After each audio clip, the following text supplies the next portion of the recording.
好的，朋友們，咱們弗格森執教曼聯第三階段，1993到1996，終於講到了92班。首先，92班究竟是哪批人？所謂92班，核心是說曼聯1992年前後的那一代青年隊。最著名的是大衛·貝克漢姆、保羅·斯科爾斯、尼基·巴特、加里·內維爾、菲爾·內維爾。但廣義上，我們談論這一代曼聯青訓的時候，通常還會把更早進入一線隊的瑞恩·吉格斯放在一起來說。實際上，到了1995年，弗格森並不是突然從青年隊隨機抓來5個孩子。在此前，加里·內維爾和巴特已經逐漸進入一線隊，而貝克漢姆也已經完成正式比賽的首秀。1995年真正發生的事是弗格森不再讓他們偶爾上場，而是讓這批孩子開始承擔冠軍球隊的主力責任。而另外，92班為什麼能夠取得成功？一個經常被忽視的答案，他們並不是6個孩子自己在踢。這是理解這支曼聯非常關鍵的一點。後來人們喜歡把故事簡化成弗格森只是用了一群孩子就贏得了英超。實際上這句話並不準確。95到96賽季，曼聯在92班身邊還有世界最頂級的門將舒梅切爾，經驗豐富的後衛布魯斯·帕里斯特·埃爾文，還有已經成長成頂級中場的羅伊·基恩，以及整個曼聯的精神領袖坎通納。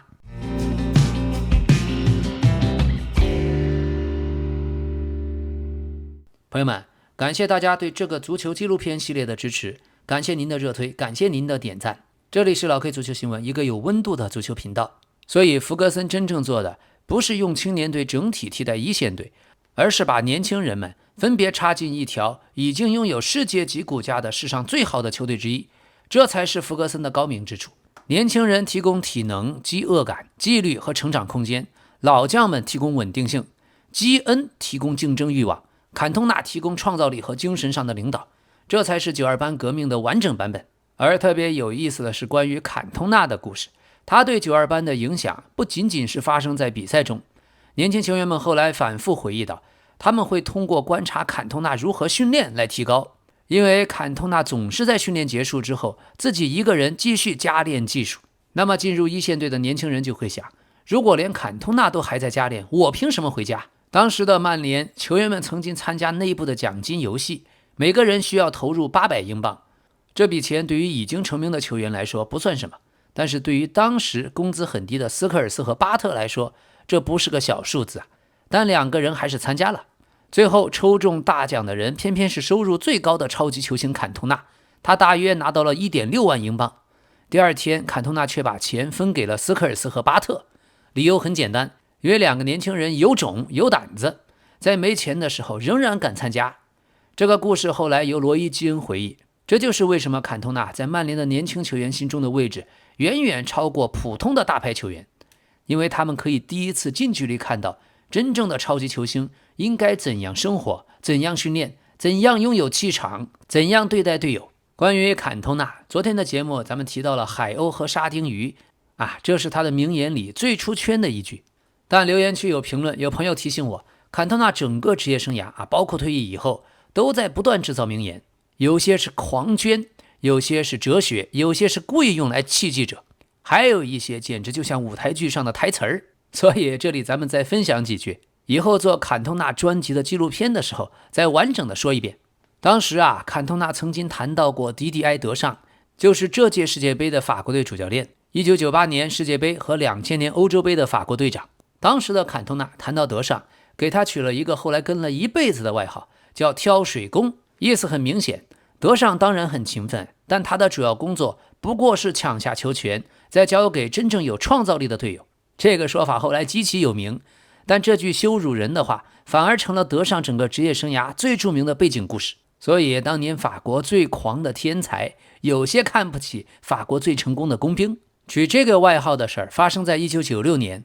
當時的曼聯即將在歐冠聯賽對陣尤文圖斯，德尚正效力於尤文圖斯。坎通納的原話是，德尚之所以能成功，是因為他能付出100%的努力，但他永遠都只是個挑水工，你在任何一個街角都能找到他這種水平的球員。後來哪怕德尚取得了那麼大的成就，坎通納卻沒有因為這句充滿着嘲諷意味的話表現出公開的懊悔或者收回。因為坎通納國王嘛，一貫是以狂傲、直言不諱的哲學家形象著稱。但足球就是這樣的奇妙，哪怕是德尚這樣的工兵型球員，哪怕他只會缺乏藝術創造力的機械式踢法，依然能夠獲得足球世界至高無上的榮譽。這也是老 K 最喜歡足球的一點，它就像這整個世界一樣，充滿着難以窮盡的複雜的美感。後來在喬治·貝斯特去世以後，坎通納說了一段特別有他風格的話。他說，貝斯特到了天堂的第一次訓練，就把客串左後衛的上帝晃得轉暈了頭，希望貝斯特以後能在自己的球隊裡給我也留一個位置。隨後坎通納還故意補了一句，我不是讓上帝給我留位置，是讓喬治·貝斯特給我留一個位置。2011年，當 ESPN 記者採訪退役多年的坎通納，字裡行間希望他為過去某些事情道歉，坎通納的回答極其簡單，我什麼都不道歉。這大概是最有國王風味的一句話，簡短狂傲，不給任何解釋。另外，感謝 Bird TS1 這位網友給咱們補充了2句。2019年8月，坎通納在歐足聯的頒獎典禮上榮獲歐足聯主席獎。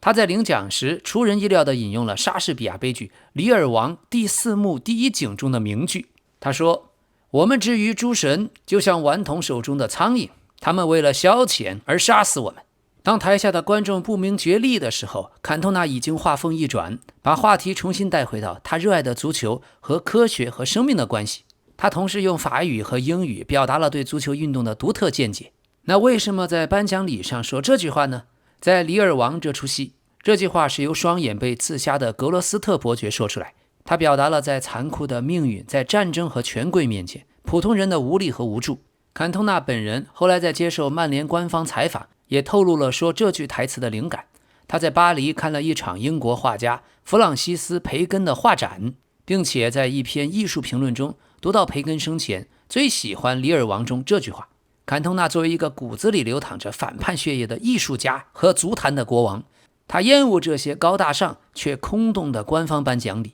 所以決定用這種充滿毀滅感和哲學意味的台詞來打破沉悶。坎通納口中的諸神隱喻的是歐足聯官方，還有各大財團以及掌控足球的金元資本。李爾王的對白表達了對戰爭無情摧毀生命的觀點。而在坎通納的視角，在現代足球的宏大商業機器中，資本和官僚掌握着一切權力，他們把足球當作套现和消遣的工具。而台下這些球員，不管是梅西，不管是 C 羅，他們看似是神的寵兒，但在龐大的體制面前，依然像任人戲弄的蒼蠅，只是資本遊戲裡的高級商品或者工具。坎通納當時還說，科學將修復細胞，讓人類獲得永生，但犯罪和戰爭會成倍滋生。這時他又勾勒出了一個反烏托邦的未來，就像英國作家阿道斯·赫胥黎的小說《美麗新世界》一樣。他的意思是，技術在進步，階級和體制對人的控制卻在加強。這些東西將細胞固定在特定的狀態，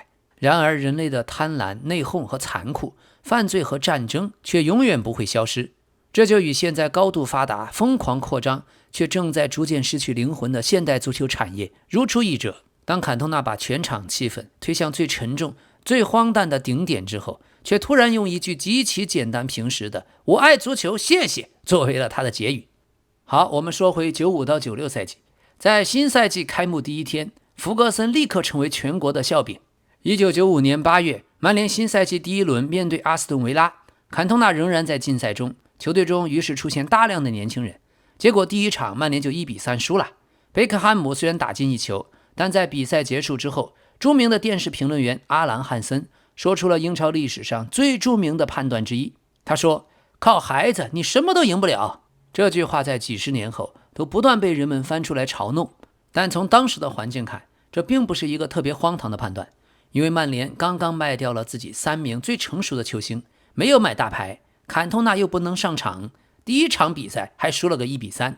看上去弗格森真的有些玩過頭了。但非常有意思的是，曼聯隨後立刻獲得5連勝，弗格森的孩子們沒有崩潰，這其中成長最快的人就是貝克漢姆。此前他還曾經被租借出去鍛鍊，但是1995到96賽季回來以後，他迅速佔據了曼聯右路的主力。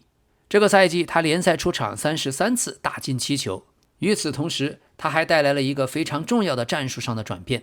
過去坎切爾斯基是一名爆發力極強的高速邊鋒，可貝克漢姆並不是這種球員，他沒有那種瘋狂向底線衝刺的速度，但他有自己的優勢，他的傳球，他的觀察，他的長傳轉移，甚至他可以通過精妙的腳法提前45度傳中。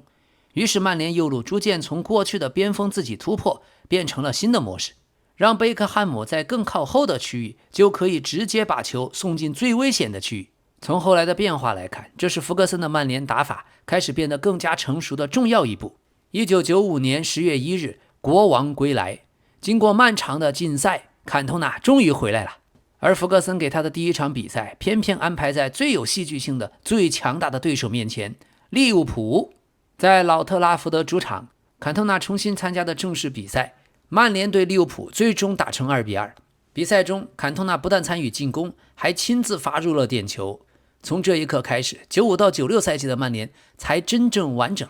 年輕人的腿，基恩的大心臟，舒梅切爾在防線上的領導力，以及坎通納的大腦。不過，任何事情從來都不是一帆風順的。到了聖誕節，曼聯幾乎已經快輸了。紐卡斯爾聯隊領先達到12分。這一年真正最強勢的球隊一開始不是曼聯，而是凱文基岡領導的紐卡。他們擁有着萊斯費迪南德、大衛吉諾拉，踢着非常開放非常華麗的進攻足球。前10輪紐卡贏下9場，一度在積分榜遙遙領先曼聯整整12分。在英超時代，這種差距已經足以讓許多球隊提前認輸，但弗格森沒有。1995年12月27日，兩隊第一次直接交鋒，曼聯2-0戰勝紐卡，進球的是坎通納以及從紐卡斯爾聯隊買來的安迪科爾。冠軍爭奪戰開始變得有意思起來。1996年3月，整個冠軍爭奪真正的轉折點來了。曼聯客場挑戰紐卡，紐卡在自己的主場發動猛烈的進攻，而這場比賽首先站出來的人不是92班，而是老將門將舒梅切爾。他完成了多次關鍵性的神撲，然後坎通納出現，曼聯最終1-0獲勝。舒梅切爾的撲救和坎通納的制勝球是這場爭冠關鍵戰的核心，也是整個賽季冠軍爭奪的心理上的轉折點。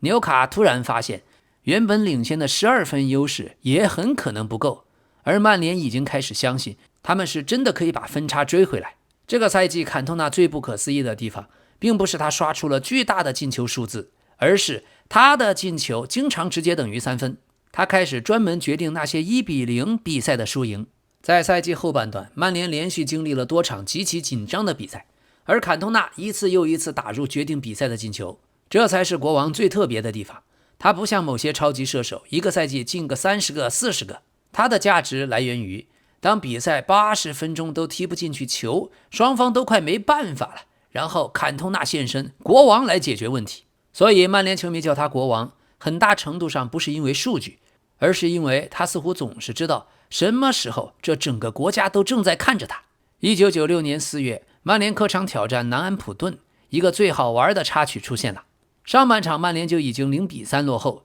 中場休息之後出現了英超歷史極其罕見的一幕，曼聯把整套灰色客場球衣全都換掉了。下半場他們改穿另外一套藍白色球衣繼續比賽，雖然最終還是1-3輸掉，但離譜的是，這竟然成為曼聯那個賽季最後一次丟分。此後的比賽他們全部贏下。但當時1996年4月的那一次中場換顏色，弗格森的球隊因此被英超聯盟罰款了1萬英鎊。現在的規則對比賽裝備有着更嚴格的限制，如果需要中途更換，必須要經過主裁判和主辦方的特許，原則上已經不能在半場更換整套球衣了。但這次弗格森被罰的1萬英鎊，他後來直言這是自己花過最值的1萬英鎊。而那套被他們徹底拋棄的灰色球衣，後來也經過運動心理學家的解釋，確實從顏色上會導致球員在場上沒有辦法在餘光中快速識別隊友，這被稱作背景隱形效應。尤其南安普頓的主場小谷球場 The Dale，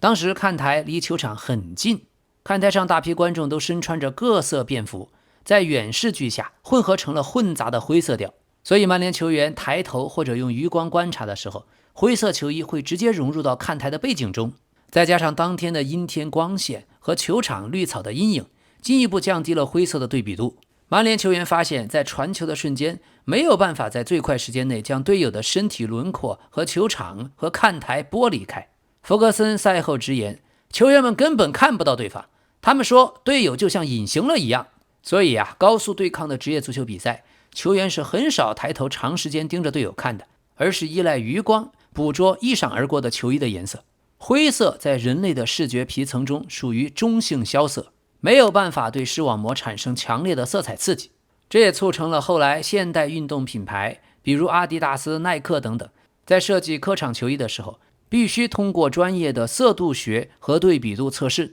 確保球衣在綠茵場上，在夜間的燈光下，以及在 4K 的高清轉播鏡頭下都有極高的辨識度。後來為了避免再次出現曼聯這次隱形悲劇，現代客場球衣大量採用了高飽和度的熒光綠呀、熒光黃啊，或者高明度的白色，即使是用深色球衣也會加入亮色反光條或者拼色的設計。好，回到那一年，與此同時的最大競爭對手紐卡，他們開始崩盤，開始承受越來越大的壓力。尤其是1990年4月紐卡對利物浦的比賽，這成為英超歷史經典的比賽之一。雙方瘋狂對攻，紐卡一度3-2領先，但最後時刻利物浦完成4-3的逆轉，羅比福勒打進2球，而克利莫爾打進扳平比分和最後的絕殺。紐卡這邊進球的則是萊斯·費迪南德、大衛·吉諾拉還有阿斯普里拉，於是他們丟掉了寶貴的積分，原本12分的巨大優勢就這樣一點一點消失掉。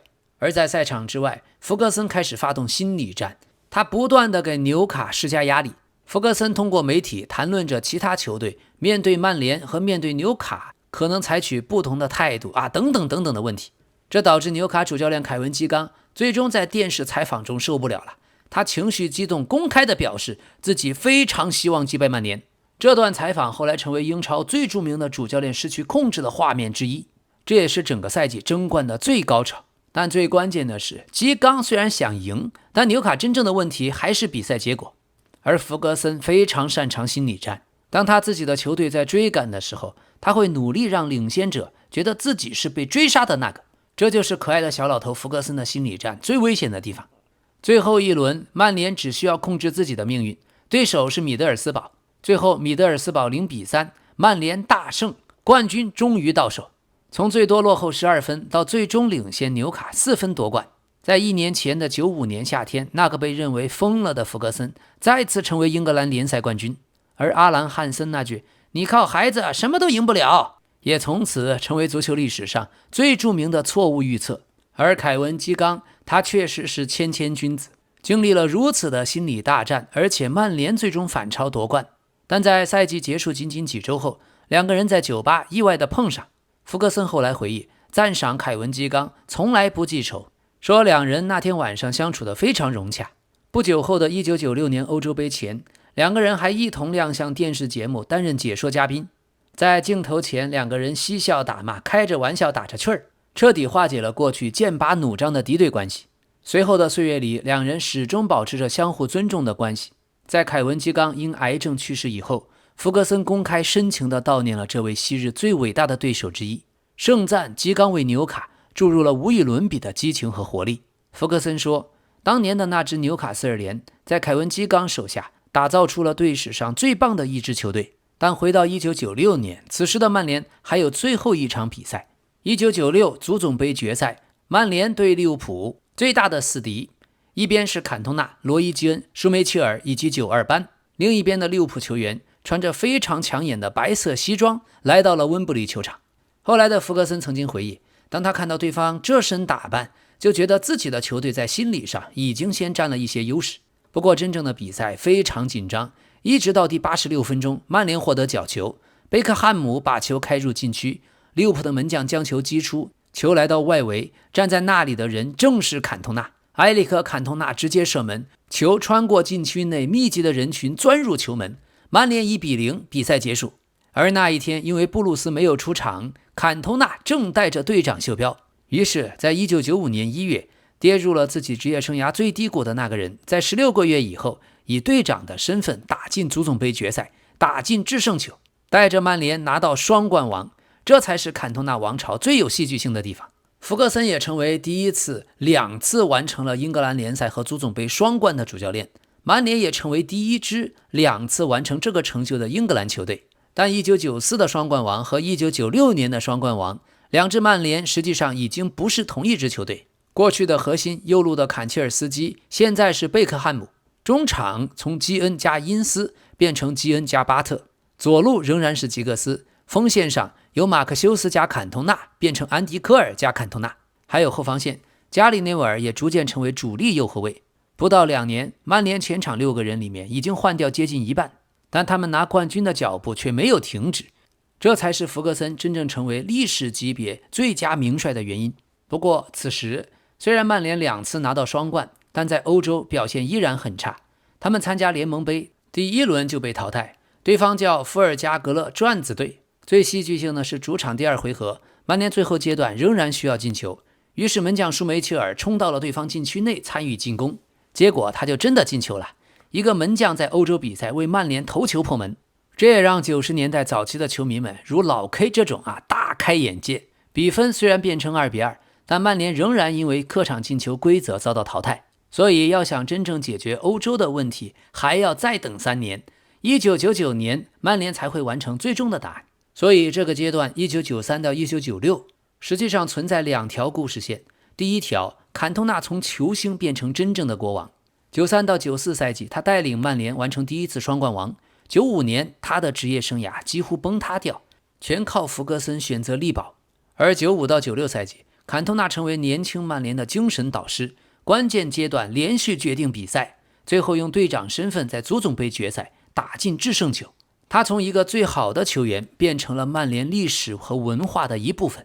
第2條線，弗格森完成了第1次真正意義上的王朝換代。他最厲害的決定不是培養貝克漢姆，也不是培養斯科爾斯。弗格森真正厲害的是趕在球隊仍然擁有競爭力的時候給年輕人位置。想一想，如果因斯不走，巴特怎麼辦？如果坎切爾斯基不走，貝克漢姆什麼時候才能踢上主力？所以弗格森沒有等到老將徹底踢不動了再換人，而是在他們還擁有巨大的市場價值，甚至仍然被球迷認為非常重要的時候提前動刀。這種做法的風險當然極高，但成功以後帶來的回報也是巨大的。所以我們用這一點去掃視現在的皇馬、巴薩、拜仁，還有英超 Big6，再看看大巴黎，哪支球隊更像90年代的曼聯？誰更像過去的弗格森？好，通過弗格森執教的第3階段，我們第一次完整的看到後來弗格森的5條管理哲學。他靠這個統治了曼聯20幾年。第一，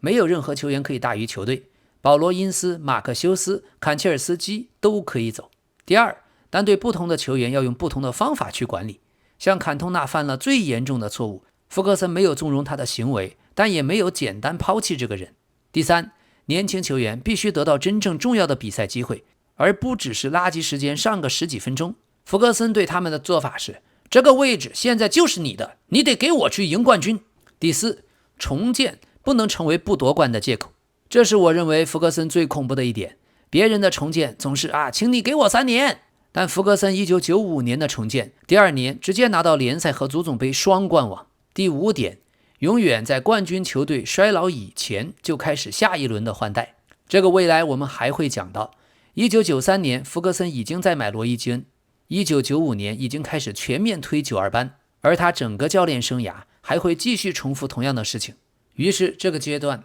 坎通納讓曼聯學會了如何像國王一樣去踢球，92班讓曼聯獲得了未來10年的股價，而弗格森證明了自己最重要的能力。真正偉大的主教練不只是創造一個時代，而是在第一個時代還沒有結束的時候，就已經開始創造下一個時代。1993到1996正是弗格森從成功的曼聯主教練真正變身成為王朝建造者，而且這3年之後，我們發現冠軍還是曼聯。OK， 感謝大家對這個系列故事的支持，感謝您的熱推，感謝您的點讚和訂閱。這裡是老 K 足球新聞，讓我們明天再見。